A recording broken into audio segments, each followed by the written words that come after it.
Now, your forecast with Storm Tracker Live.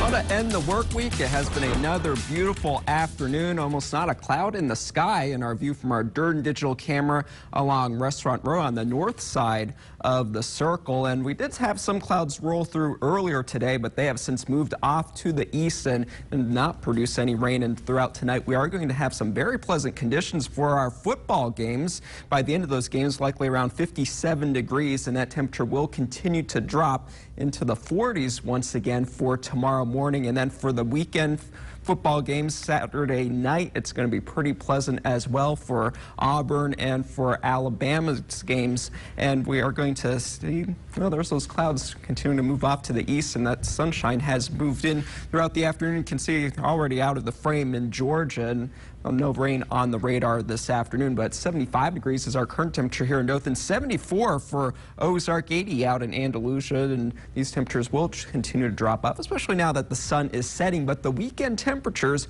are going to be a little bit warmer than what we have been seeing. We're going to start to see those winds shift out of the south as we head through the day on Sunday, and that's going to increase the humidity. So for the work week, then you'll notice that it will be a little bit stickier, but we're not going to see anything in the way of rain until we go beyond the 5-day forecast, likely for Thursday into Friday. But it looks like Halloween night will be dry the way things stand right now, and it looks like those rain chances are going to be fairly minimal, just that they're not going to be zero like we basically have been seeing.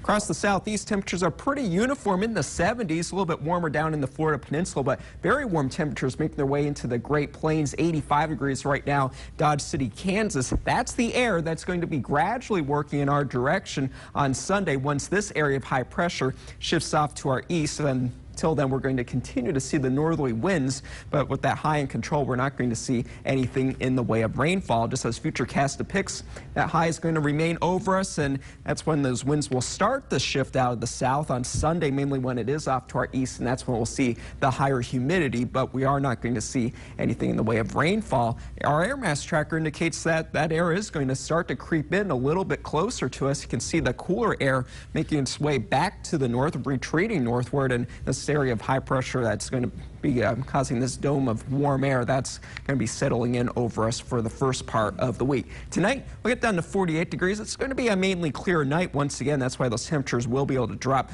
rather efficiently tonight. And then tomorrow afternoon, likely a little bit warmer than where we were today. 78 degrees for the high temperature. So it's going to be beautiful for anything outside. There's the generation schedule for tonight. Those levels have risen just a bit, but they're working to get them down just a little bit, and it's likely that we will continue to see that be possible because we're not going to see anything in the way of significant rainfall. Sunday and Monday, we'll be back in the 80s, and Tuesday, 82 degrees. And then Wednesday, we will start to see the clouds increase just a bit ahead of that next storm system, which will be here for Thursday and Friday. But it looks like Halloween will be rather pleasant, and those low temperatures will range from the 40s tomorrow to the 60s as we head to the end of the 5-day forecast.